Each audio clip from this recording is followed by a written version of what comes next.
Muy buenos días a todas y todos los que nos acompañan en el continente americano y también muy buenas tardes a quienes nos siguen desde otras partes del mundo.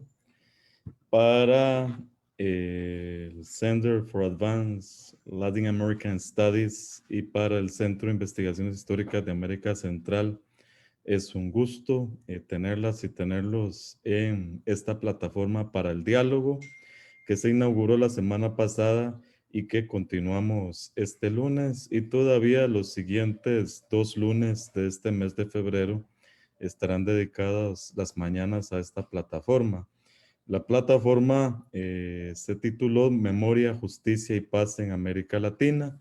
Es otro de los esfuerzos de la coordinación del Laboratorio de Paz que coordinan la colega Cristina Hatsky, el colega Abner Mackenbach, quien se disculpa porque se encuentra en una defensa de tesis en estos momentos, el colega Joaquín Mijael, quien también se encuentra en esa misma defensa de tesis, la colega Carmen Chinas de la Universidad de Guadalajara.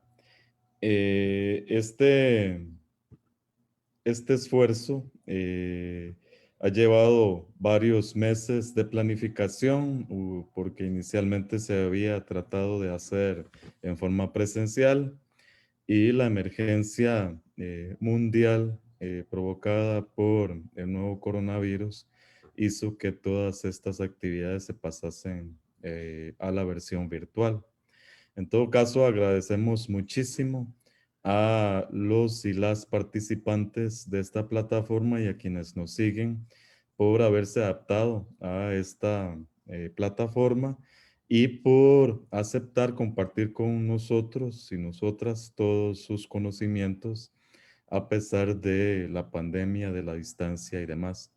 Bueno, la sesión de esta mañana, la primera sesión, porque tendremos dos. La primera sesión se titula Memoria y Revolución y tenemos la participación de varias 5 académicas y académicos que han investigado Centroamérica en profundidad y que en sus presentaciones se van a referir principalmente a los casos de El Salvador, Guatemala y Nicaragua. Cada una de los participantes tendrá un máximo de 20 minutos para exponer sus presentaciones y luego esperemos que al final de todas las presentaciones contemos con algunos minutos para consultas, preguntas de quienes estén a través de Zoom siguiendo esta transmisión o bien a quienes estén interesados e interesadas pueden hacerlo también a través de Facebook, apuntar sus preguntas en el chat que aparece justo bajo este video y estaremos también presentándoselas a los y las ponentes. La primera ponencia del día está titulada Claroscuros de la Memoria, Justicia Revolucionaria en los Conflictos Armados de El Salvador y Guatemala y es presentada por el doctor Mario Vázquez Olivera, quien es investigador titular del Centro de Investigaciones sobre América Latina y el Caribe de la Universidad Nacional Autónoma de México. Es un autor muy prolífico quien ha estudiado en profundidad el siglo XIX y el siglo XX centroamericano. Es uno de los principales centroamericanistas mexicanos, a quien le agradecemos también por todo el trabajo de investigación que ha desarrollado particularmente sobre el norte de Centroamérica y sus vínculos con Chiapas, Yucatán y en general con México. Y el profesor Fabián Campos Hernández, quien es profesor de Historia de América Latina de la Universidad Iberoamericana en el campus Santa Fe, quien también ha publicado diversos libros y artículos sobre movimientos armados revolucionarios en México y Centroamérica y está actualmente asociado al proyecto Guatemala 1960-1996, el conflicto armado interno y sus implicaciones para México y Centroamérica. Muy buenos días, colegas. Les dejo la palabra para su presentación. Muy buenos días. Vamos a leer para no divagar, porque tenemos poco tiempo. Primero que nada, queremos expresar nuestro agradecimiento a los organizadores de este evento y a los participantes por permitirnos poner sobre la mesa un tema que ha sido largamente soslayado en el ámbito académico latinoamericano y de Centroamérica en particular. Comenzaremos trayendo a cuento una narración que recogió el antropólogo salvadoreño Carlos Lara entre veteranos de las Fuerzas Populares de Liberación en el norte de Chalatenango. Estos le relataron el caso de un combatiente de seudónimo Emilio, apodado el Cuche, es decir, el cerdo, quien poseía la extraordinaria habilidad de transformarse en porcino. Convertido en animal, el guerrillero burlaba la vigilancia enemiga y de este modo podía ingresar de forma inadvertida en el pueblo de Arcatao para adquirir provisiones.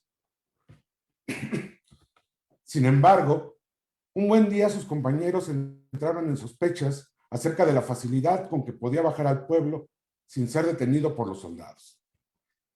Entonces decidieron matarlo. Según el relato, los compas le metieron balazos, machetazos y le cortaron la cabeza de un solo. Pero mientras que el cuerpo se retorcía en estertores de muerte, la cabeza tirada a un lado suyo continuaba hablando. Les decía que eran cobardes, que no sabían matar a la gente, que no lo tuvieran sufriendo, y no moría.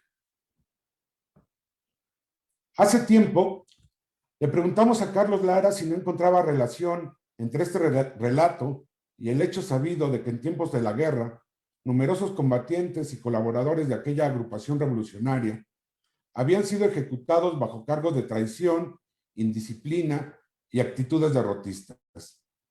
Su respuesta fue que no, que el relato solo daba testimonio de que entre los campesinos de Chalatenango aún pervivían creencias nahualistas, es decir, alusivas a la transformación de algunas personas en animales tutelares por medio de la brujería. En su opinión, Emilio, el Cuche, había sido linchado más bien por brujo que por traidor. Además, nos dijo nuestro amigo antropólogo, la mayor parte de aquellas ejecuciones arbitrarias habían tenido lugar en el lejano departamento de San Vicente. Es probable que Carlos esté en lo correcto, pero sin menoscabo del criterio profesional de nuestro amigo, permítanos ustedes aludir a este testimonio etnográfico como pie para emprender el examen de las prácticas de justicia interna que desarrollaron los grupos revolucionarios de El Salvador y Guatemala, y en particular su consecuencia más extrema, la privación de la vida. Emilio, el Cuche, fue ejecutado por sospechas de traición. En ese sentido, siguió la suerte de otros militares que fueron juzgados de manera sumaria a lo largo de la guerra. Las organizaciones insurgentes tenían establecidos criterios y mecanismos para castigar los actos de indisciplina y otras conductas indebidas, y desde luego la traición. En principio, esto tenía como propósito fundamental garantizar la seguridad interna y la disciplina de sus militantes. Pero debido a su carácter sumario, con frecuencia se dictaron sentencias arbitrarias, fundadas en información imprecisa o motivadas por enconos personales o políticos. En ocasiones, fueron aplicadas medidas extremas de justicia revolucionaria para suprimir la disidencia interna.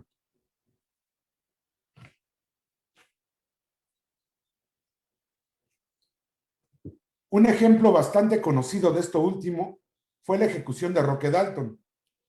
A instancia de sus adversarios políticos, el célebre escritor salvadoreño fue juzgado por un tribunal de la propia organización clandestina en la que militaba, el Ejército Revolucionario del Pueblo. Declarado culpable de diversos cargos que se le imputaban, Dalton fue condenado a muerte en mayo de 1975. Esto provocó una incisión en las filas del grupo guerrillero. La pugna interna dio lugar a más ejecuciones de las que poco se habla. Perdón, voy a interrumpir un poquito porque está pasando el tren aquí.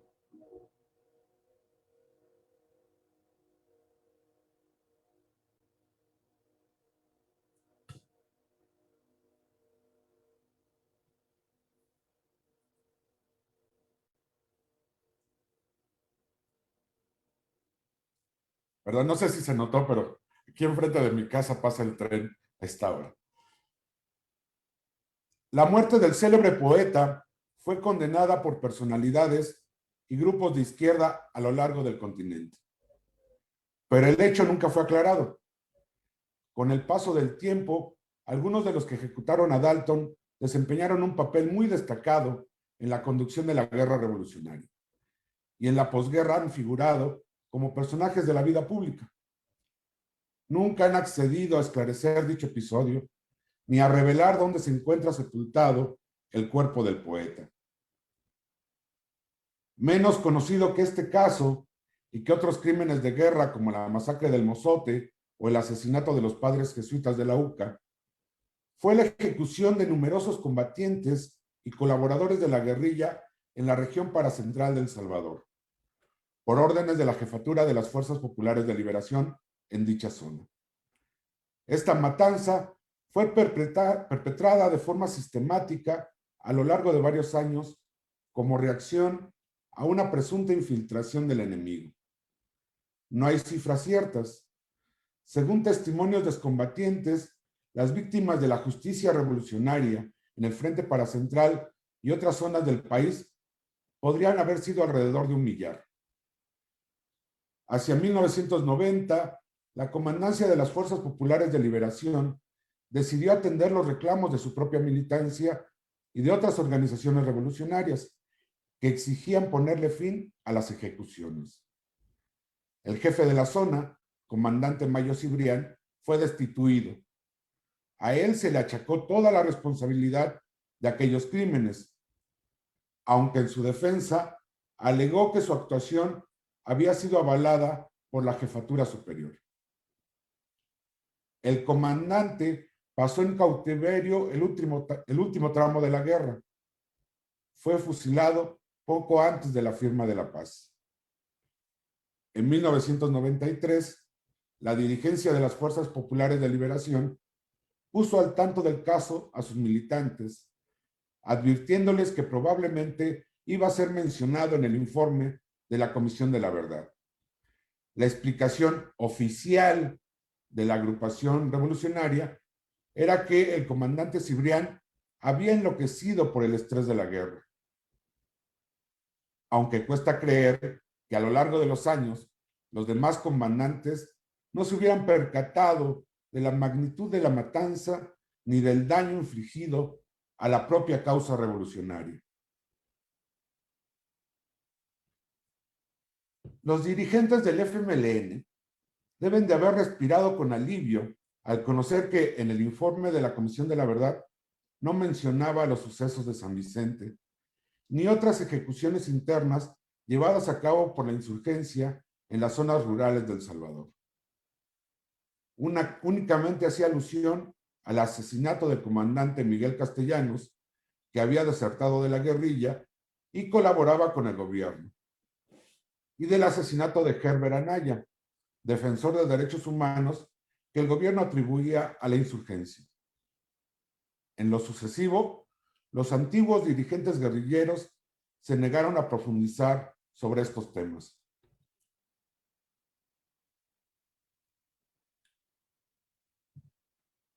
Al no figurar en el informe de la Comisión de la Verdad, la memoria de las ejecuciones de San Vicente quedó silenciada durante la posguerra. Aunque es cosa sabida, no suele ser considerada entre las grandes matanzas que fueron perpetradas en el marco del conflicto armado. En la medida en que sobrevivientes, testigos y familiares de las víctimas del comandante Cibrián comenzaron a divulgar sus testimonios en publicaciones, foros públicos y redes sociales, se ha venido desarrollando sobre este asunto lo que la profesora Ludmila da Silva denominó en su conferencia una memoria disidente, pero que en este caso es también una memoria marginal. las organizaciones defensoras de derechos humanos no se han propuesto llevar a cabo indagaciones más profundas al respecto, optando por enfocar sus esfuerzos en los crímenes perpetrados por las fuerzas gubernamentales. Del mismo modo, el tema no ha sido objeto de atención de la comunidad académica, salvo una excepción muy particular. Los colegas están poco dispuestos a tratar un tema así de espinoso. La autocensura prevalece. En cuanto se refiere a Guatemala, encontramos diferencias y similitudes en el tratamiento de este tipo de casos. Allí también, las organizaciones insurgentes establecieron mecanismos de justicia interna que dieron pauta a ejecuciones sumarias. Una de las obras emblemáticas de la narrativa testimonial guatemalteca, Los días de la selva, del comandante Mario Palleras, refiere expresamente dos de estos episodios. El primero es la ejecución de Minche, un combatiente con dificultades para adaptarse a la difícil vida en la selva y con problemas de relación con el resto del grupo. Cuando pidió darse de baja de la guerrilla y marchar al exilio, la decisión de sus compañeros fue fusilarlo.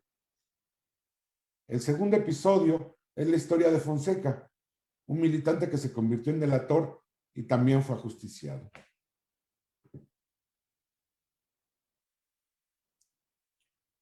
El doctor Juan Duchesne ha señalado que la narración de Palleras constata la normalización de las ejecuciones internas por traición o debilidad ideológica que habrían de sucederse a lo largo del conflicto. Palleras incluso le confiere un sentido épico al ajusticiamiento de Minche, quien no había traicionado ni delatado a nadie. Inicio cita. Lo fusilamos en abril, una mañana en que cantaban muchos pájaros. Era el grato ruido del mundo que el condenado dejaría de oír en poco tiempo. La guerrilla había alcanzado la madurez. Probablemente, a partir de entonces, todos fuimos mejores. Fin de la cita. A lo largo de su trayectoria como líder revolucionario, el comandante Palleras estuvo vinculado a otros controvertidos fusilamientos. Hacia mediados de los años 80, él mismo temió ser ejecutado por diferencias políticas y abandonó su organización. A diferencia de la Comisión de la Verdad de El Salvador, la Comisión para el Esclarecimiento Histórico de Guatemala dedicó un apartado de su voluminoso informe a los fusilamientos o, en su dicho, ejecuciones arbitrarias en el seno del movimiento armado. Si bien las referencias que se hacen al respecto son pocas y breves, el informe constata que se trató de una práctica común en las organizaciones armadas guatemaltecas. Aunque de cierto, no alcanzaron la misma proporción que en El Salvador. La Comisión de Esclarecimiento incluyó como caso ilustrativo el fusilamiento de 6 militantes y colaboradores de un grupo insurgente en 1982 por unas supuestas infiltraciones y otras por investigar lo ocurrido. 5 de estas ejecuciones tuvieron lugar en Nicaragua, con el conocimiento y colaboración de autoridades de dicho país.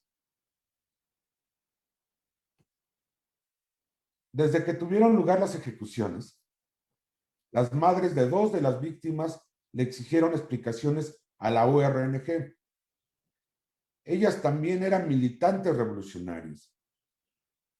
Su insistencia de muchos años fue crucial para que el caso de las chicas de Nicaragua, como se le suele llamar, fuera conocido por la Comisión de Esclarecimiento Histórico. Un año antes de la publicación del informe, a sabiendas de que dicho episodio estaba siendo investigado por la comisión, la URNG publicó un campo pagado en la prensa, en la cual expresaba su voluntad, en su dicho, de reivindicar la memoria de combatientes revolucionarios que perecieron víctimas de prácticas y procedimientos injustos. El comunicado prometía hacer lo posible por establecer los hechos y circunstancias en que murieron, aunque solo señalaba por su nombre a dos de las víctimas de Nicaragua, la hija y el hijo de aquellas madres que no habían cejado en su reclamo de justicia. Han pasado más de 20 años y la situación de este caso es prácticamente la misma. A solicitud de las madres, la Fiscalía de Derechos Humanos fincó una denuncia ante el Ministerio Público. Antiguos dirigentes de la guerrilla fueron citados a declarar. Sus testimonios contrapuestos no ayudaron mucho a esclarecer los hechos. Por otro lado, el gobierno de Nicaragua se rehusó a colaborar en la localización de los restos. El expediente sigue abierto, sin mayor avance. Aún así, aquellas madres continúan bregando por reivindicar a sus hijos y a sus compañeros. A instancias suyas, sus nombres figuran en el memorial que se inauguró el pasado octubre en la Universidad de San Carlos, dedicado a los universitarios asesinados y desaparecidos durante la guerra. Por su parte, la URNG nunca cumplió con su ofrecimiento de esclarecer aquellos casos en que ciertas, en su dicho, prácticas y procedimientos injustos derivaron en fusilamientos. Si en tiempos del conflicto armado se normalizaron esos procedimientos como un ejercicio inherente a la justicia revolucionaria, en la posguerra, el partido de la antigua guerrilla y los viejos dirigentes revolucionarios optaron por normalizar el silencio sobre este aspecto del conflicto armado. Vamos concluyendo. Rememorar las prácticas de la justicia revolucionaria es un ejercicio controvertido. Entre antiguos militantes, algunos lo recuerdan como un pasaje oscuro y doloroso de la guerra. Muchos otros prefieren guardar silencio. Es un tema delicado, nos aseguran amigos guatemaltecos, pues podría acarrearles consecuencias judiciales a los implicados. No obstante, el tema sigue allí, silenciado, pero no invisible.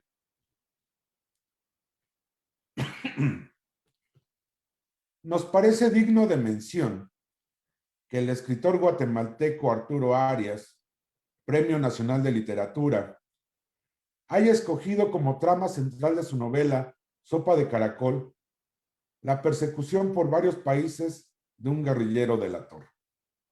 Una historia basada en acontecimientos verídicos que seguramente conoció durante sus tiempos de militancia.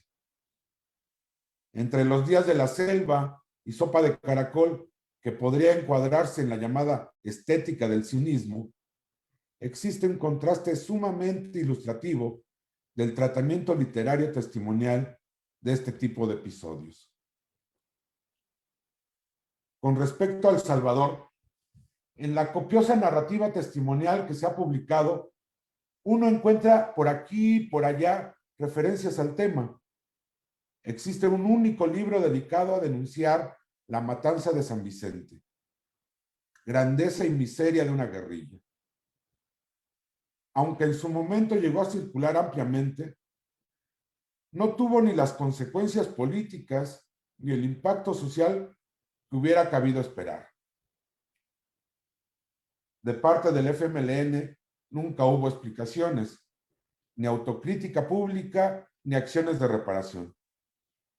Y no solo por ese caso, sino también por otros que han sido denunciados públicamente a lo largo de los años. El silencio y la inacción del FMLN es una política deliberada.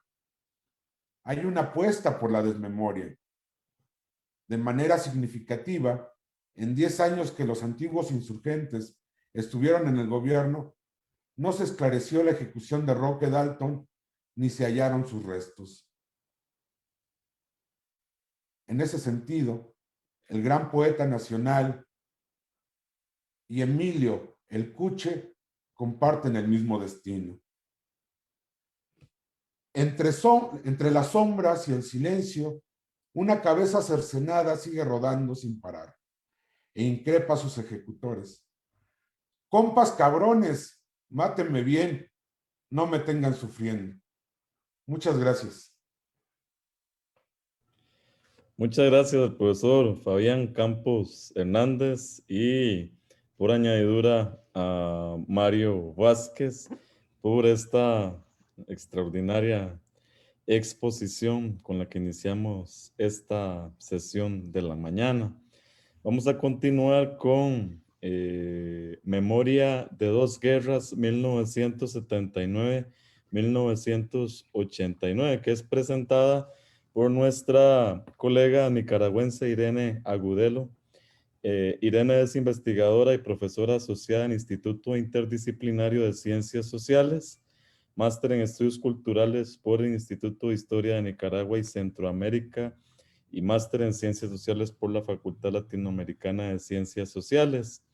Ella publicó el libro Contramemorias, discursos e imágenes sobre desde la contra en Nicaragua, 1979-1989, y es una investigadora que se ha interesado por los temas de la memoria, género, guerra y juventud.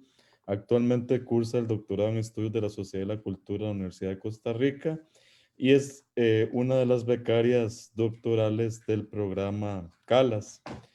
Gusto en saludarte, Irene, y adelante con tu presentación. Buen día. Muchachos, reclutas, combatientes, los cachorros de Sandino. En lo más oscuro antes del alba, cantiga 16 del Cántico Cósmico de Ernesto Cardenal, se lee, cito, veo gozo en los ojos de todos, fin de cita. Los primeros años de la Revolución Sandinista fueron años de fiesta, tal cual describe el clima de entonces el poeta. Años de un nosotros que convocaba la construcción de una sociedad nueva. Años del acuerdo y la alegría, de la alfabetización, de la reforma agraria, años de la medicina preventiva, de los centros populares de cultura y los talleres de poesía. Para mejor entender el sentido de vida de esos años, me apoyo en el concepto de estructura del sentimiento de Raymond Williams y en el de hegemonía de Antonio Gramsci. Williams define la estructura del sentimiento como, cito, el sentido y las cualidades de la vida de un momento y lugar determinados, el sentido y los modos en que las acciones se combinaron en una manera de pensar y de vivir, fin de cita. Uno de los ejemplos que muestra este postulado es el uso del término muchachos, empleado por la población para nombrar a los guerrilleros sandinistas y, después, a los jóvenes que espontáneamente se sumaron a la insurrección popular armada contra Somoza. Parecido juicio le merecen el término a Carlos Vilas y Gil Batallón. La consagración del término a nivel nacional la hacen Ernesto Cardenal en su poética y Sergio Ramírez en su texto Adiós muchachos.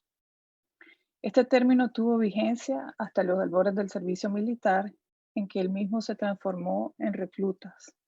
La aprobación de la ley del servicio militar patriótico permite observar el giro de la hegemonía hacia la dominancia del Frente Sandinista. Más de 149,000 jóvenes nacidos entre 1959 y 1971 fueron obligados a ir a los frentes de guerra como reclutas del servicio militar patriótico en la guerra iniciada en 1980 en Nicaragua. Pese al impacto que la situación de guerra de los años 80 tuvo y tiene en la población nicaragüense, los estudios sobre los desmovilizados de esa guerra, concretamente aquellos sobre la generación que hizo el servicio militar, son insuficientes. La atención dada al tema desde las ciencias sociales resulta irrisoria.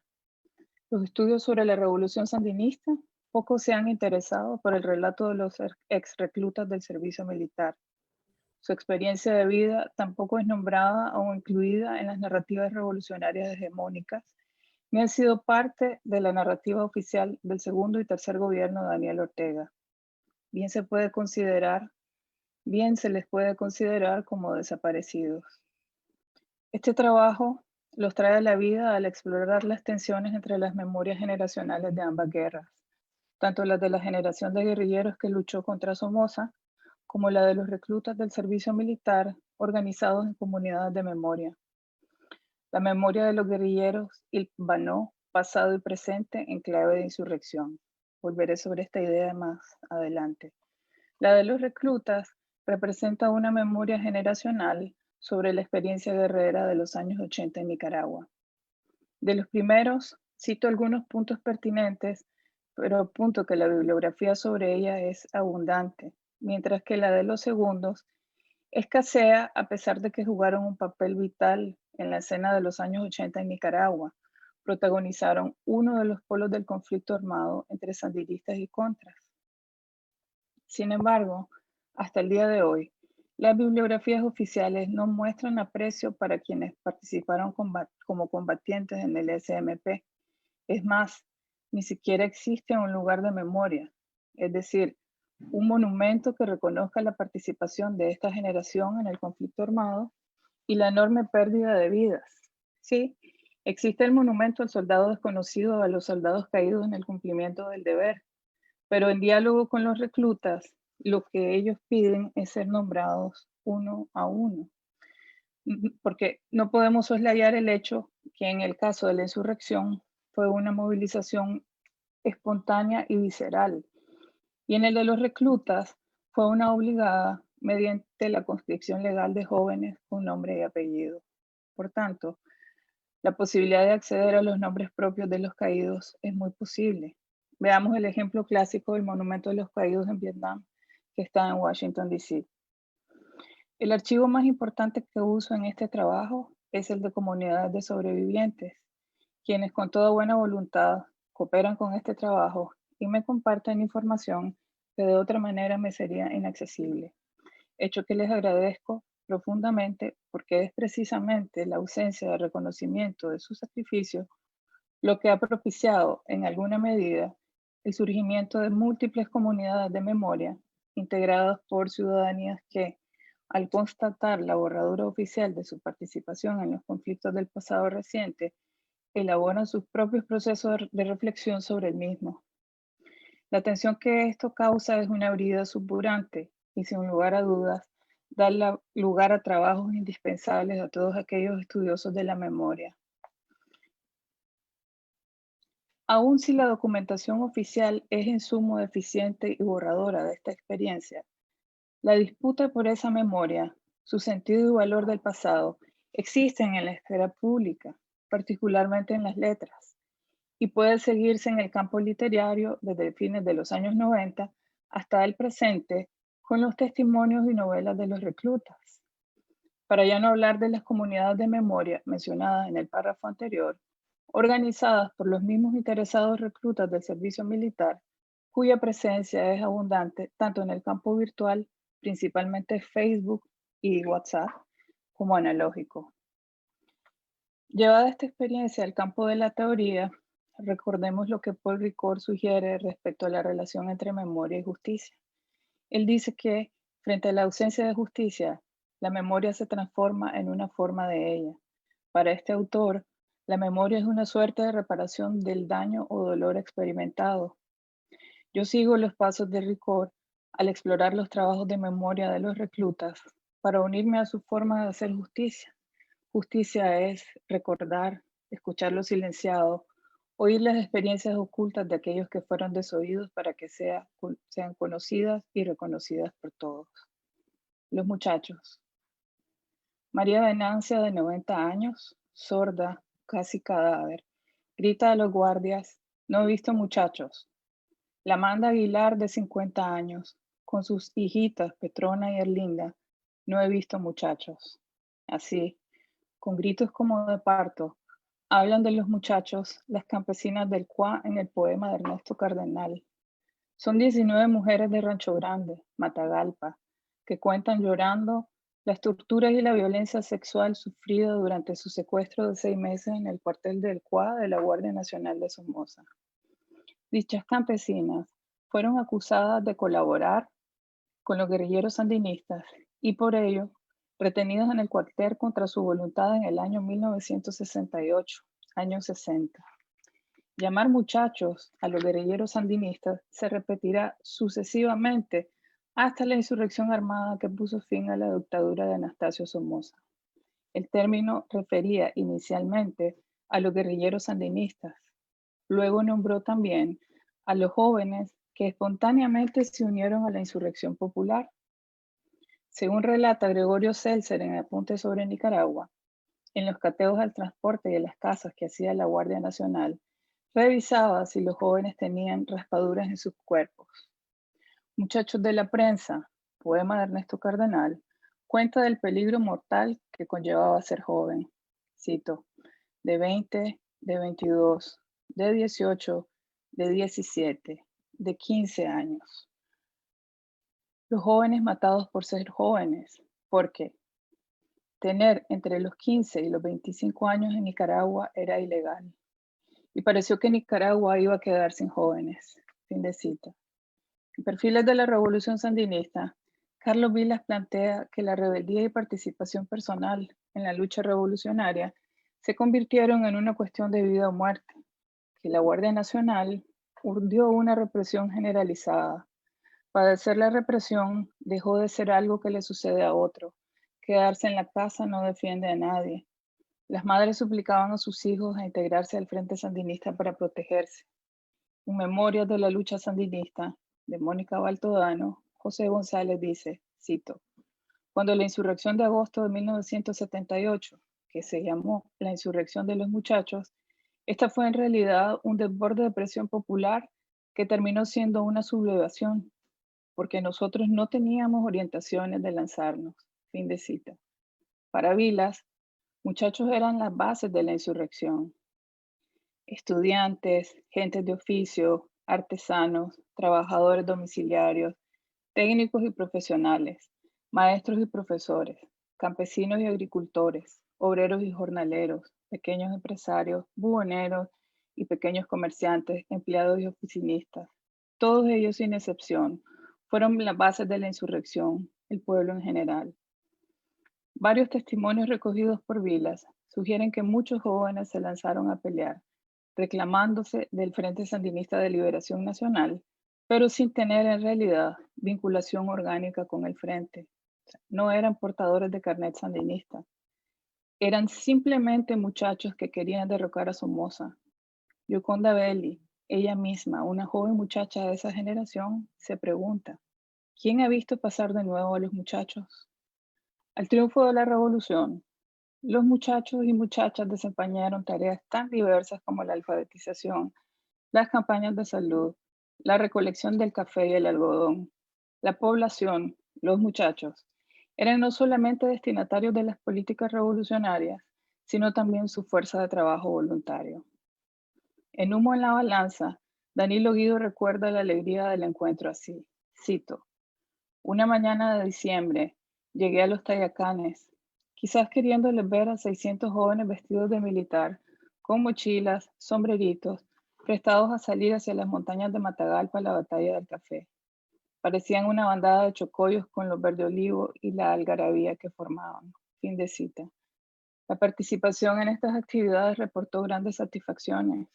Los muchachos veían estas tareas como medios para construir la nación y como realizaciones personales. Vino la guerra y reorganizó todo según edades y géneros. A las mujeres y hombres mayores se les asignó el cuidado de la salud, garantizar la recolección de cosechas agrícolas, así como las tareas burocráticas, políticas y educativas. Los muchachos serían llamados a la defensa mediante el cumplimiento del servicio militar. Según Guido, cito, en 1983 se reglamenta la ley del servicio militar. Las madres se oponen, los jóvenes no quieren ir a los frentes de guerra, muchos se esconden. Un grupo se integra por convicción y otros salen ilegalmente del país. En Nicaragua, no había un barrio donde no se realizara una vela. En los cementerios se depositaban los cuerpos en fosas sencillas abiertas el día anterior.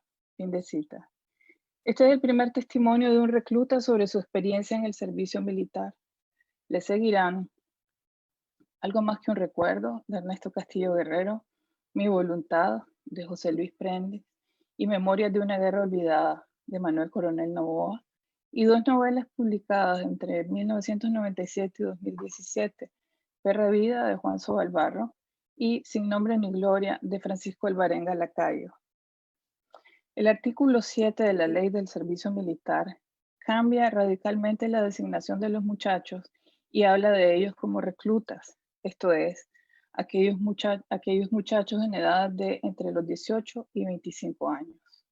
A partir de la promulgación de esta ley, el sentido de identidad de los muchachos cambia. En el artículo 10, la ley define que los muchachos podían ser llamados a cumplir servicio a partir del 1 de enero del año en que cumplieran 18 años de edad. El final de dicha conscripción era hasta el 31 de diciembre del año en que cumplieran 25 años. El artículo 13 de la ley especificaba que aquellos que habían combatido contra Somoza pasaban de inmediato a la reserva y eran eximidos de ir al combate, a menos que fueran miembros del ejército. Los que no iban a la guerra quedaban al frente de las estructuras de mando civil. Por lo general, los nobles soldados, muchachos reclutas, después de un corto entrenamiento de 2 o 3 meses, eran asignados a los batallones de lucha irregular, conocidos como BLI, estructura militar responsable de diezmar a las fuerzas de la contra en todo el territorio nacional. Los miembros del Estado Mayor del Ejército Defensor de la Soberanía Nacional, es decir, el ejército formado por Augusto Calderón Sandino, próceres de la nación, dieron nombre a 9 de los 13 batallones de lucha irregular. Estos nombres entretejen las memorias de 2 guerras. La primera, librada por Sandino entre 1927 y 1933, que fue una guerra de defensa contra los marines yanquis, y la segunda, entre 1980 y 1989, librada por los muchachos reclutas contra la contra.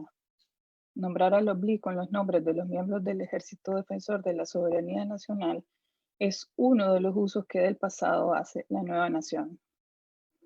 Pocas investigaciones analizan las estrategias discursivas del servicio militar patriótico.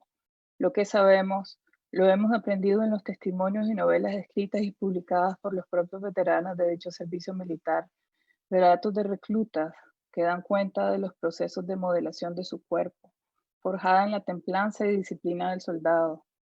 En las narraciones de los reclutas son comunes los relatos sobre el aguante físico, el endurecimiento emocional, la normalización de la muerte violenta, la indiferencia frente al sufrimiento, la capacidad de matar, la templanza para participar en la confrontación armada y las relaciones jerárquicas y coactivas, entre otros.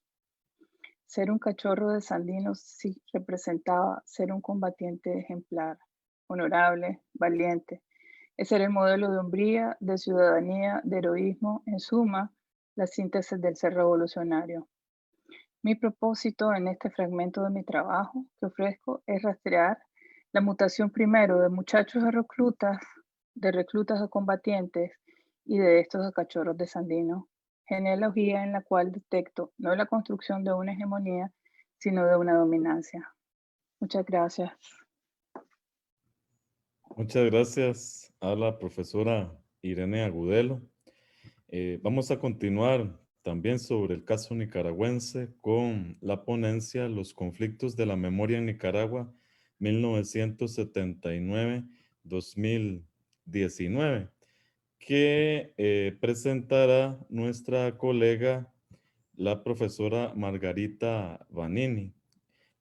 Margarita Vanini, quien es muy conocida por las investigadoras y los investigadores centroamericanos y centroamericanistas, es historiadora con maestría en estudios culturales. Se ha encargado de estudiar los procesos de construcción de memorias de la Revolución Sandinista. Fue fundadora y directora del Instituto de Historia de Nicaragua y Centroamérica de la UCA entre 1990 y el 2017, una institución que brindó durante ese periodo un trabajo excepcional a la investigación y la difusión de la historia centroamericana. Desde el año 2018 es investigadora asociada en el Centro de Investigación y Acción Educativa y Social CIACES, donde desarrolla una investigación sobre el papel de la memoria en la rebelión ciudadana que estalló en abril de 2018 en Nicaragua.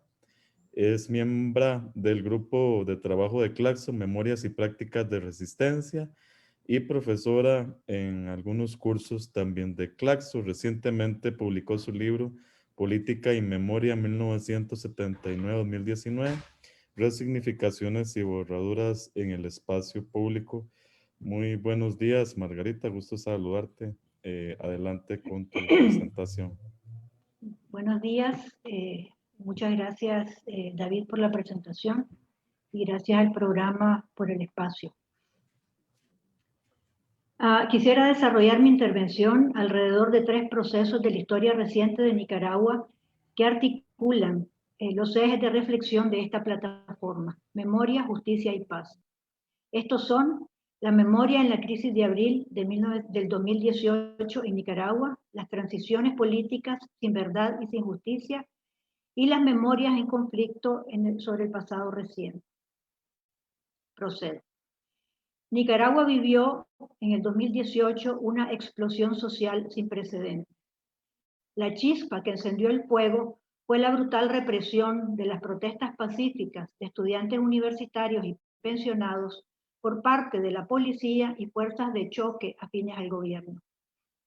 La violencia ejercida contra los estudiantes y jubilados que se manifestaban en rechazo a las reformas a la ley del Seguro Social fueron transmitidos en vivo por televisión y se hicieron virales en las redes sociales. La indignación provocada por estos hechos generó masivas movilizaciones que cada día se multiplicaron en todas las ciudades del país y pusieron en evidencia el rechazo generalizado al régimen de Daniel Ortega y a la violencia con la que ha respondido a la protesta social desde su regreso a la presidencia en el año 2007. Ya el régimen había mostrado su carácter represivo en las zonas rurales, donde el ejército ejecuta una represión selectiva contra dirigentes del movimiento campesino, excontras, así como población que se opone al extractivismo minero promovido por el gobierno más neoliberal de nuestra historia, que sin embargo se autodenomina cristiano, socialista y solidario. Durante los últimos 14 años, la protesta social fue impedida o reprimida. Las calles y espacios públicos fueron privatizados para las fuerzas afines al gobierno, únicas con libertad de manifestarse. Los atropellos, las arbitrariedades y la corrupción se han multiplicado, minando de forma sistemática la institucionalidad y el Estado de Derecho. La rebelión de abril del 2018 puso en escena a los y las jóvenes como nuevos protagonistas y fuerza vital de un inédito movimiento autoconvocado y conectado en las redes sociales, como señalan Irene Agudelo y Jessica Martínez en un estudio reciente. La juventud se tomó las calles, ocupó los recintos universitarios, movilizó y paralizó al país entero durante 3 meses. El régimen respondió a la protesta social con una desproporcionada violencia letal y en septiembre de 2018 impuso un estado de sitio de facto, prohibió la movilización ciudadana, criminalizó y judicializó la protesta por medio de una ley contra el terrorismo. Al amparo de esta ley fueron detenidos, encarcelados y enjuiciados hombres y mujeres, entre ellos los principales dirigentes del movimiento estudiantil y del movimiento campesino, periodistas, feministas, miembros de la diversidad sexual, así como ciudadanos, ciudadanas y trabajadores que se sumaron de forma espontánea a la protesta. Diferentes organismos de derechos humanos documentaron el uso excesivo de la fuerza con la que el Estado respondió a la protesta social, así como las diversas formas de violencia estatal, la impunidad y la responsabilidad de las fuerzas policiales y paramilitares en la represión. De acuerdo con los informes de estos organismos, La represión gubernamental dejó 328 muertos, muchos de ellos asesinados por disparos de francotiradores apostados en los edificios públicos o brigadas de paramilitares dotados de armas de guerra que dispararon a matar. Hubo alrededor de 88.000 emigrados o refugiados y más de 600 presos políticos que sufrieron torturas atroces, presos y presas políticas sometidas a la tortura. Alrededor de 100 personas aún permanecen en prisión. La Comisión Interamericana de Derechos Humanos señaló al gobierno nicaragüense de cometer crímenes de lesa humanidad. A pesar de la represión y la militarización del país, la resistencia no cesa y las demandas de justicia, libertad y democracia se han convertido en un clamor generalizado. La rebelión ciudadana plantea muchas preguntas sobre las memorias que movilizan a la población y en particular a las nuevas generaciones. Con inmensa vitalidad y creatividad, la población autoconvocada reinventó consignas, recuperó y reelaboró lemas que animaron la lucha contra la dictadura somocista. En las marchas, plantones y tranques, la memoria emergió con fuerza, generó solidaridad e inspiró la acción política. La crisis activó memorias colectivas múltiples que habían permanecido silenciadas o que circulaban de forma desapercibida como ecos del pasado aparentemente sin vigencia. En las marchas cotidianas, 3 generaciones compartían el entusiasmo y la energía de la protesta. ¿Puedes pasar a la filmina anterior, David, por favor? Daniel y Somoza son la misma cosa, coreaban los jóvenes. La histórica consigna, patria libre o morir, fue reformulada, ahora sí, adelante, como patria libre para vivir. Y el grito de Leonel Rugama, que se rinda tu madre, antes de caer abatido por las balas de la Guardia Somocista en 1967, retumbó en el país entero. Las pintas que los manifestantes dibujaron en las paredes de la ciudad, las mantas que los jóvenes desplegaron en cada protesta, en las barricadas y en los tranques, apelaban a prácticas de resistencia aprendidas de luchas anteriores y transmitidas intergeneracionalmente, así como nuevas formas de ocupar el espacio urbano, organización, comunicación y movilización novedosas y puestas en práctica por los jóvenes y por la población. Los actores de esta nueva explosión social son estudiantes universitarios, jóvenes trabajadores, mujeres y pueblos indígenas.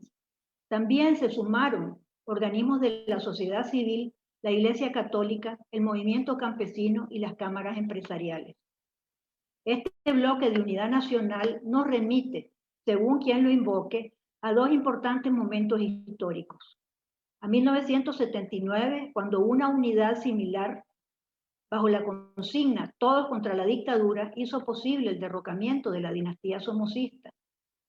Y al surgimiento de la Unión Nacional Opositora, UNO, coalición de partidos que aglutinó a toda la población antisandinista que derrotó al gobierno revolucionario en las elecciones de 1990. En la crisis sociopolítica del 2018, la memoria se reflejó como un importante instrumento de movilización ciudadana. Las distintas memorias sandinistas emergieron con fuerza en la movilización y disputaron los símbolos de la revolución privatizados por el régimen de Ortega, como por ejemplo la figura de Sandino o el rescate de los colores de la bandera nacional matrimoniados con la bandera roja y negra del FSLN o con los colores popurrí de la estética autoritaria de la primera dama. También se manifestaron otras memorias que abarcan amplios espectros políticos, desde los más radicales antisandinistas, liberales, religiosos, feministas, entre otros. Las memorias en conflicto que se construyeron en las décadas anteriores aparecieron con nitidez en la crisis actual y a pesar del enorme consenso alcanzado en la rebelión del 2018, minaron la unidad y fragmentaron el movimiento social. Casi 3 años después de la rebelión ciudadana, no se ha logrado conformar un bloque unitario representativo que obligue a la dictadura a cesar la represión liberar a los presos políticos y abrir las condiciones para un proceso electoral libre y transparente. La memoria aglutina, genera identidades y comunidades, pero también fragmenta las solidaridades e impide sanar las heridas de un pasado de violencia política y guerra civil. Frente a esta realidad es pertinente preguntarse cuál es el origen de estas memorias en conflicto. Para responder esta pregunta sigo a Enzo Traverso, que explica los ciclos de la memoria como productos de traumas producidos por violencia, guerras o desastres ambientales que trastocan la vida cotidiana de una colectividad, desarticulan su universo mental y social y demandan la elaboración de un nuevo relato que organice los datos empíricos y le dé sentido a esa nueva realidad que se impone.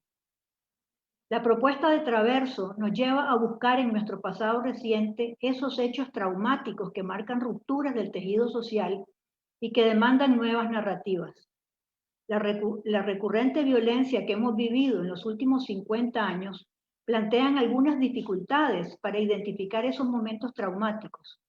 Sin embargo, podemos afirmar que las rupturas más profundas se produjeron en 1979 con el triunfo de la Revolución Popular que puso fin a medio siglo de dictadura somocista y en 1990 con la derrota electoral del gobierno revolucionario.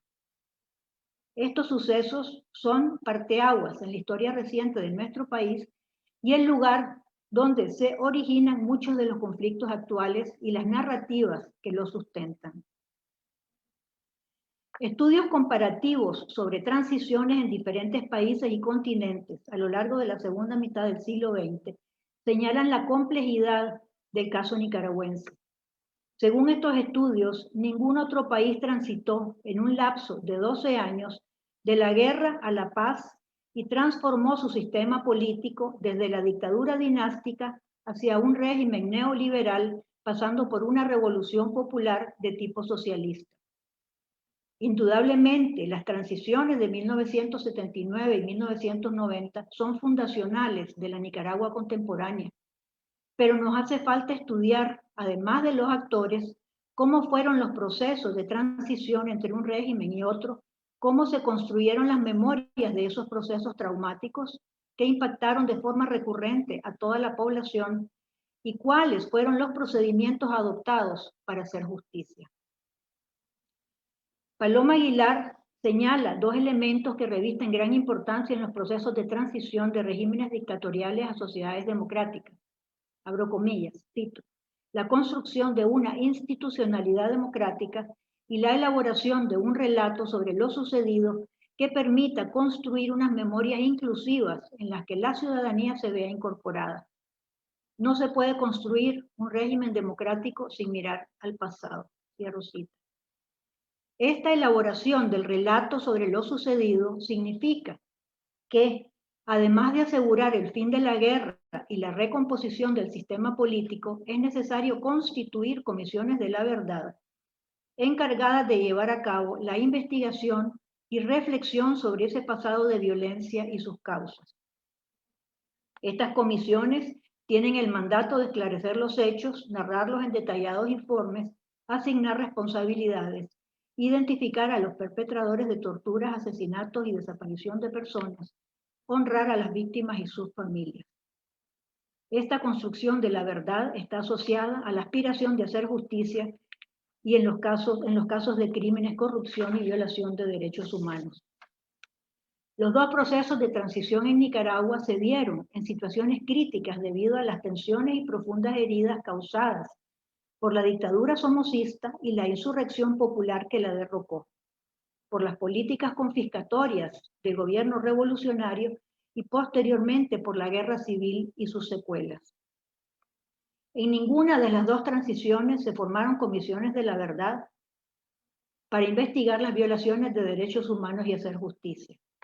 Cuando triunfó la revolución en 1979, las fuerzas guerrilleras realizaron juicios sumarios y capturas de militares de menor rango. Sin embargo, Somoza, funcionarios de su régimen y altos mandos de la Guardia Somocista habían huido del país.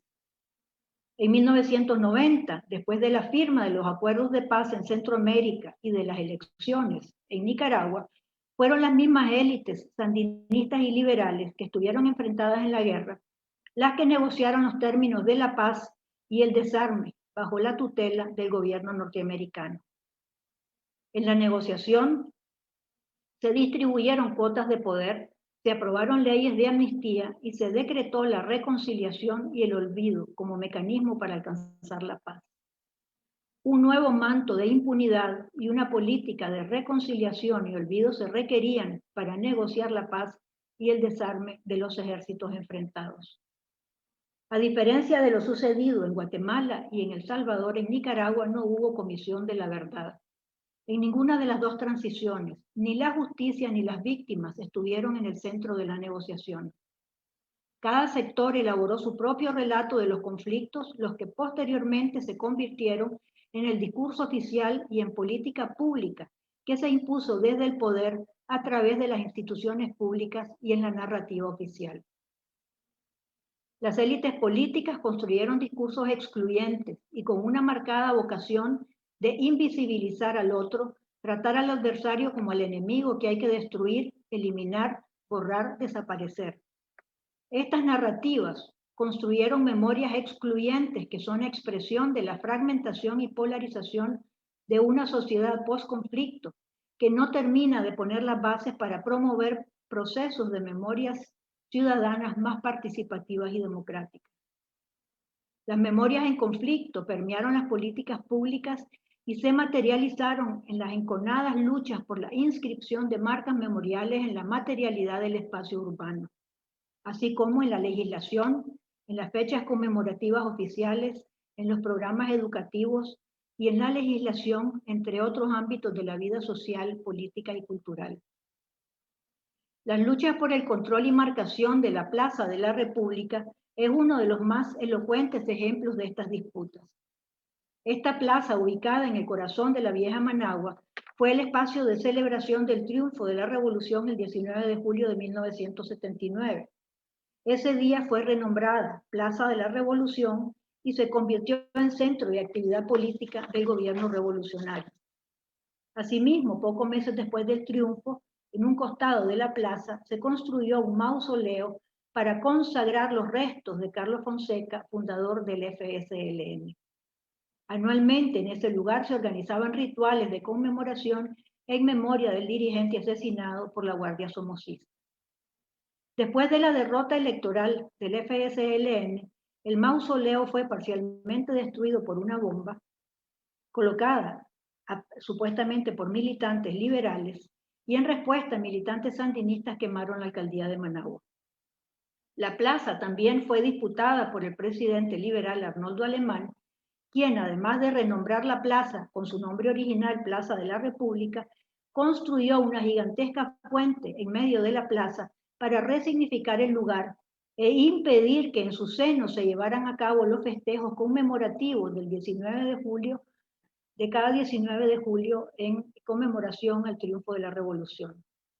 Cuando el FSLN volvió al poder en el año 2007, demolió la fuente y rebautizó la plaza y además amplió el mausoleo con los restos de otro comandante de la Revolución, el comandante Tomás Borges. ¿Puedes poner la filmina anterior, por favor?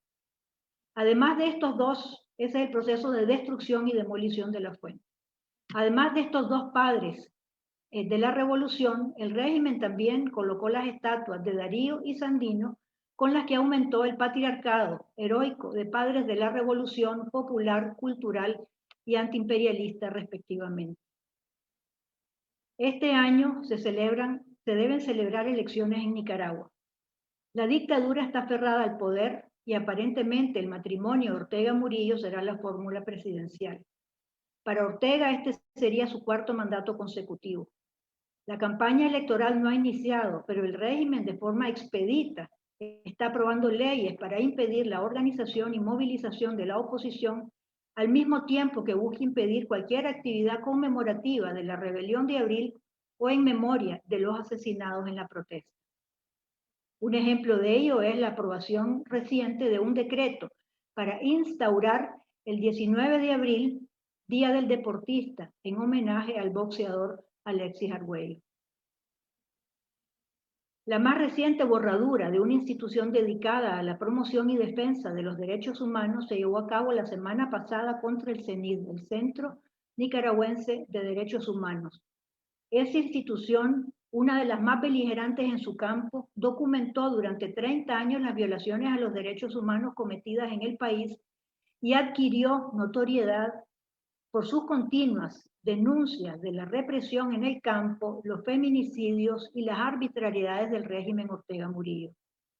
Asimismo, el CENID jugó un rol fundamental en documentar la salvaje represión del año 2018 y 2019 contra la manifestación ciudadana y en la constitución de expedientes de las denuncias de la Asociación Madres de Abril, que reúne a familiares de los asesinados por la represión estatal en esos años. En diciembre del año 2019, el CENID y otras 9 organizaciones no gubernamentales fue despojado de su personería jurídica, su edificio ocupado por la Policía Nacional y declarado de utilidad pública. En esa filmina pueden ver a la directora del CENID, Dilma Núñez de Escorcia, tratando de ingresar al edificio tomado por la policía. La semana pasada, el gobierno inició la demolición del inmueble del CENID como un gesto intencional de borrar la memoria del CENID y su inclaudicable defensa de los derechos humanos. La explosión social que se produjo en abril del 2018 puso en evidencia que la población construyó sus propios procesos de memoria y recurrió a prácticas de lucha y resistencias del pasado que cobraron sentido en la rebelión ciudadana contra la represión y el autoritarismo.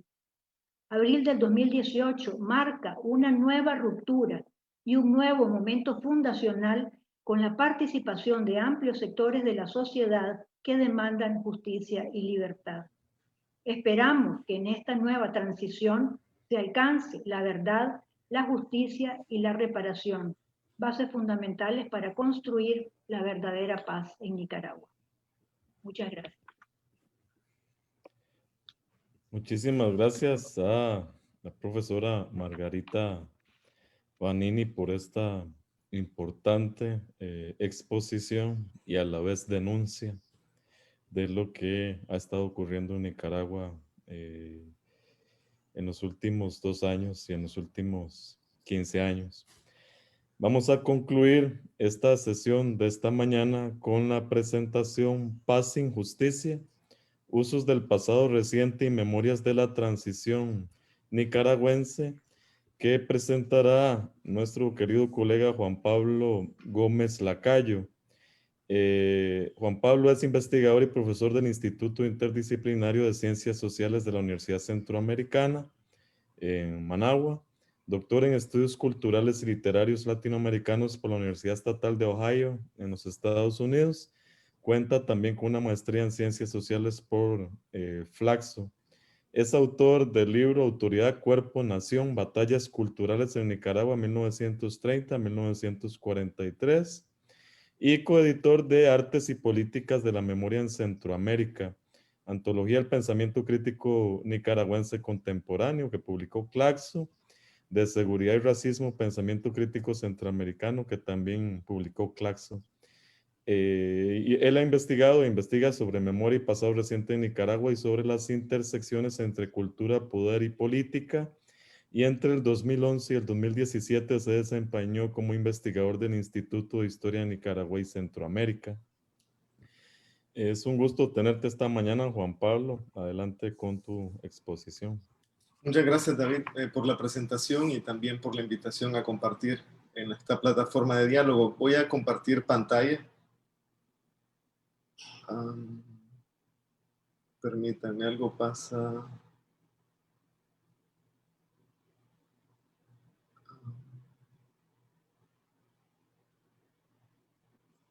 ¿Se ve la presentación? ¿Sí? Sí, soy. Bien, bien, inicio entonces. Respondiendo al objetivo de esta plataforma de diálogo, mi ponencia explora las relaciones entre memoria, justicia y paz en tanto ejes centrales en el análisis de las violencias en América Latina. Mi área geográfica de interés es Nicaragua y mi caso de estudio son las memorias de Vidaluz Meneses, reconocida poeta e intelectual nicaragüense. Podría dedicar varios minutos a presentar a Vidaluz Meneses, pero el tiempo invita a precisar. Destaco su sostenida trayectoria poética activa desde mediados de la década de 1970 con la publicación del poemario Llama Guardada. También su integración al equipo de trabajo liderado por Ernesto Cardenal en el Ministerio de Cultura, un ministerio creado al calor de la victoria revolucionaria por primera vez en la historia del país en 1979 y del cual ella llegó a fungir como viceministra. En los años 90, Meneses canalizó su compromiso ciudadano e intelectual en la sociedad civil y aquí destaco su labor como cofundadora de la Asociación Nicaragüense de Escritoras,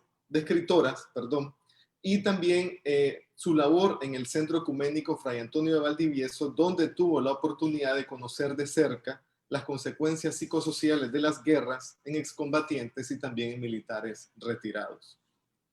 A medida que he ido estudiando sus memorias y su trayectoria intelectual, he visto en Meneses una excelente ruta de análisis para explorar cómo las ciudadanías comprometidas vivieron en carne propia las complejidades de transitar de las guerras, ya sea en el marco de la dictadura o en el marco de la revolución, a la pacificación y con ello a los desafíos de lidiar con los legados y los remanentes de las guerras y a la vez con nuevas violencias y múltiples precariedades.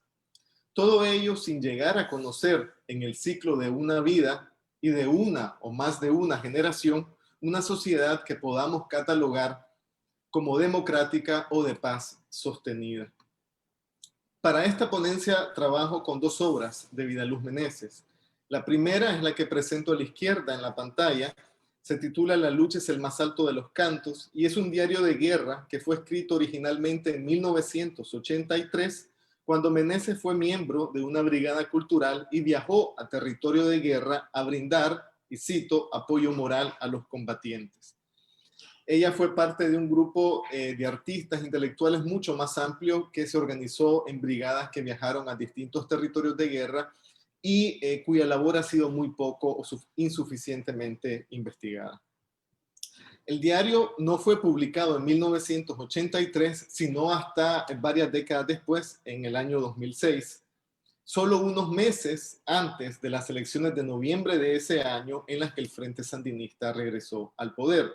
Y fechar este momento, 2006, es importante porque nos recuerda la idea de Michael Pollack de que deben de existir coyunturas favorables para las memorias, así como también nos habla del carácter estratégico de las narrativas de memoria. Sin duda, cuando Meneses decidió publicar su diario escrito varias décadas antes, trató de activar el pasado a la luz de las luchas políticas abiertas en el país a inicios del siglo XXI. Una de estas luchas, por ejemplo, la de quién era legítimo heredero del legado de la Revolución Sandinista y, en consecuencia, podía gestionar y capitalizar políticamente ese pasado. Con el regreso de Ortega al poder en 2007, se produjo una nueva transformación de las políticas públicas de memoria, como estudia en detalle el libro de Margarita Vanini, ya antes mencionado. El segundo texto que analizo, el que está a la derecha en la pantalla, es Balada para Adelina, y es el texto estrictamente de sus memorias publicado en el año de 2015. En este texto, la autora hace un trayecto que es de mi mayor interés, puesto que elabora el pasado de la dictadura somoncista, la revolución, que representa casi los 2/3 de sus memorias, y la transición de la última década del siglo XX. Dicho lo anterior, ahora quiero explorar cómo justicia y paz emergen en los textos antes señalados, y lo hago a partir de dos preguntas relevantes y abiertas en estos textos. La primera pregunta es, ¿para qué tanto sacrificio? Y la segunda pregunta es, ¿qué queda? La primera pregunta, ¿para qué tanto sacrificio? En el escenario de la derrota del Frente Sandinista y el inicio de una transición política, en 1990, la pregunta, ¿para qué tanto sacrificio?, se convirtió en una de las interrogantes más importantes para la política nacional y la vida de miles de personas. Una de esas miles de personas fue Vidaluz Meneses. Distanciada del vocabulario de la transitología y la ciencia política, en la poesía y en la narrativa de memoria de Meneses encontramos un registro afectivo de la derrota política y la transición. Por citar solo un ejemplo, en el poema que comparto en la pantalla, titulado Muro de Lamentaciones, solo escrito unos días después de los resultados de las elecciones de 1990, Meneses habla de un gran silencio, de un tiempo de llorar, de un reino que no se pudo construir. Pero también habla de no ahogar la memoria. El cuestionamiento que instaló inmediatamente la transición en ella y que recoge en sus memorias es: ¿para qué tanto sacrificio cuando posiblemente la paz se podía haber firmado unos años antes sin tanto costo? Esa es su pregunta o su registro político y afectivo en el año de 1990. Pero para mediados de la primera década del siglo XXI, la actitud frente al pasado de la revolución y el sentido mismo de la revolución ha cambiado. En el año 2006, la escritura de Meneses se caracteriza por una reflexividad distanciada y hasta cierta asepsia hacia la revolución. La revolución pasó a ser un fenómeno histórico, son sus palabras. Es pasado, no presente, y, cito, como toda experiencia humana, tiene sus sombras y sus luces. Sin embargo, ese pasado, que ya forma parte de la historia, también contiene experiencias que son meritorias de ser comunicadas y transmitidas con la expectativa de legarlas al futuro. Para Meneses, ese lugar es ocupado por la vida de quienes murieron en nombre de la revolución. Son ellos y ellas quienes merecen ser objeto de homenaje, y ella lo hace dedicándole su diario en el año 2006. Y al respecto copio y comparto la siguiente cita. Como ustedes pueden ver en la cita, Meneses no rinde homenaje a la revolución como fenómeno histórico, sino que rinde homenaje a miles de hombres y mujeres que dieron su vida por lo que consideraron justo y de beneficio para Nicaragua. El hilo narrativo con el que el presente tiñe el pasado para recordar nuevamente a Pollack no es la identidad granítica de la revolución en mayúscula y singular. Tampoco lo es el gobierno revolucionario, ni el partido político Frente Sandinista. La revolución ya no es el principal referente de inteligibilidad de las luchas sociales. Y aquí aparece con claridad el concepto de justicia. Meneses identificó la búsqueda de la justicia y el beneficio común como las determinaciones vitales que deben de ser comunicadas y transferidas. La invitación a no ahogar la memoria, elaborada poéticamente, como vimos antes, contiene dos gestos. El primero, de mayor obviedad, es no enterrar el pasado. El segundo, un tanto implícito, es sacar a flote ese pasado y proyectarlo hacia el futuro. La preocupación de fondo es convertir estas determinaciones vitales en memorias ejemplares, para decirlo con Todorov, es decir, enseñanzas que puedan servir para luchar contra las injusticias e inequidades actuales y futuras. Desde esta perspectiva, la sangre ofrendada con generosidad podrá redimirse si construye un puente intersubjetivo entre quienes ofrendaron sus vidas y los sobrevivientes que, en el nuevo siglo, libran las nuevas batallas ciudadanas. ¿Para qué tanto sacrificio? Es una pregunta central, como dije antes, para miles de personas que participaron en política a finales de los 70 y los 80. La pregunta influye incluso en las generaciones que no vivieron directamente esas décadas, pero cuyas consecuencias estructuran sus vidas. Como vimos, una de las primeras reflexiones que la pregunta sobre el sacrificio motivó en Meneses apenas iniciando los años 90 fue que la paz se pudo haber firmado antes y, a su parecer, el costo humano pudo ser mucho menor y pudo evitarse.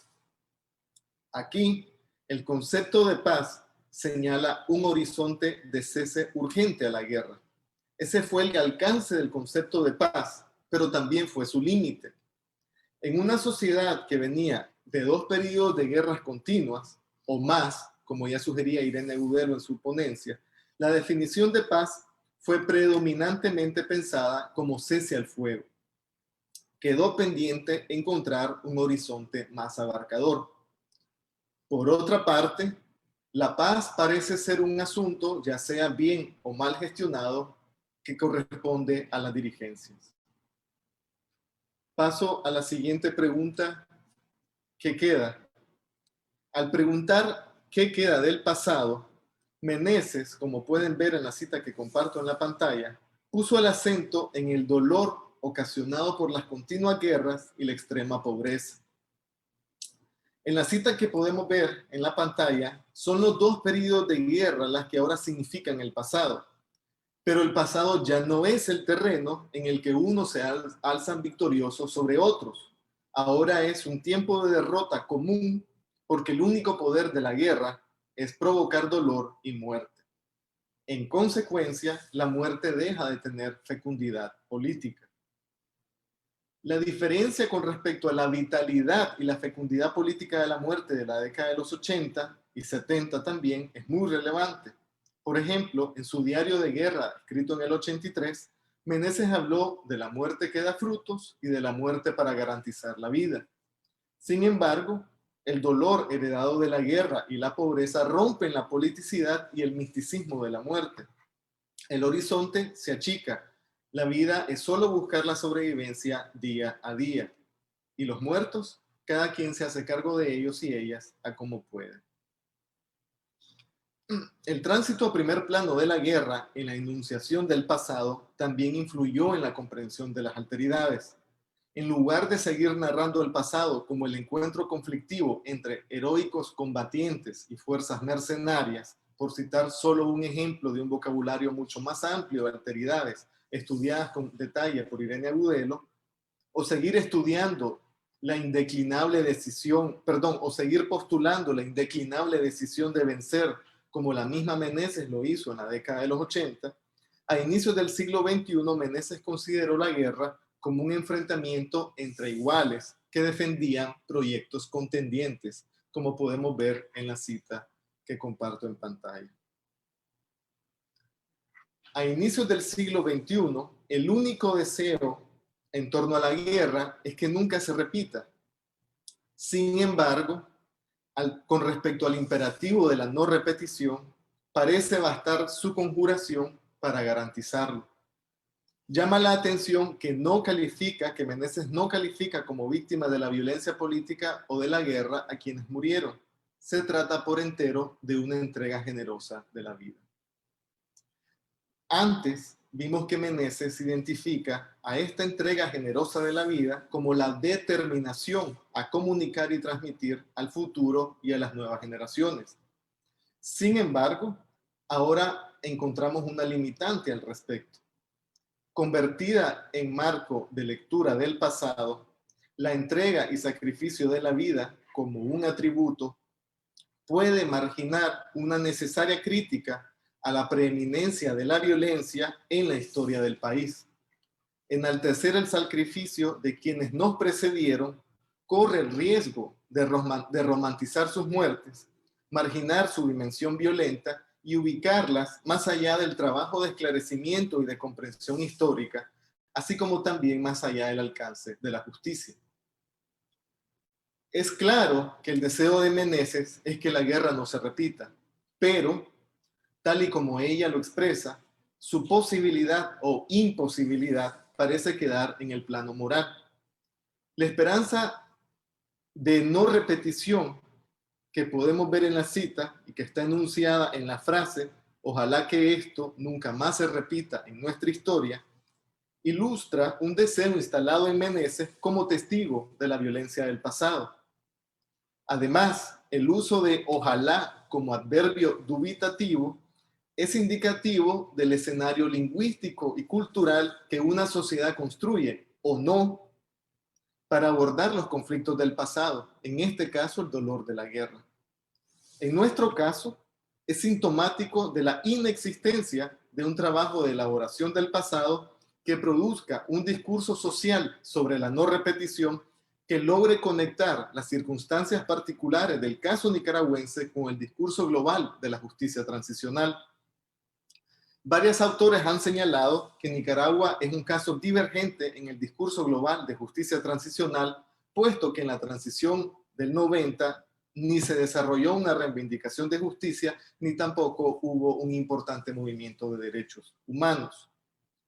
La transición se limitó a modificar el marco institucional.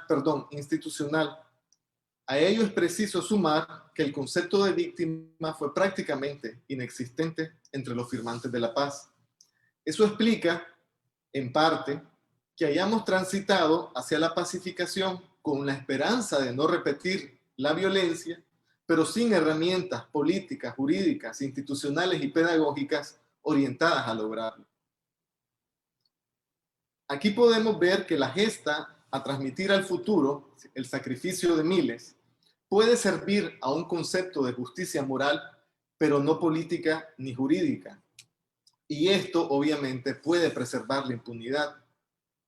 La sangre redimida y el homenaje a los mártires no debe ser pensado solo como un acontecimiento enmarcado en un momento de júbilo y de euforia. Esto sería de hacer de un acontecimiento, es decir, del derrocamiento de la dictadura, el marco general de lectura del pasado.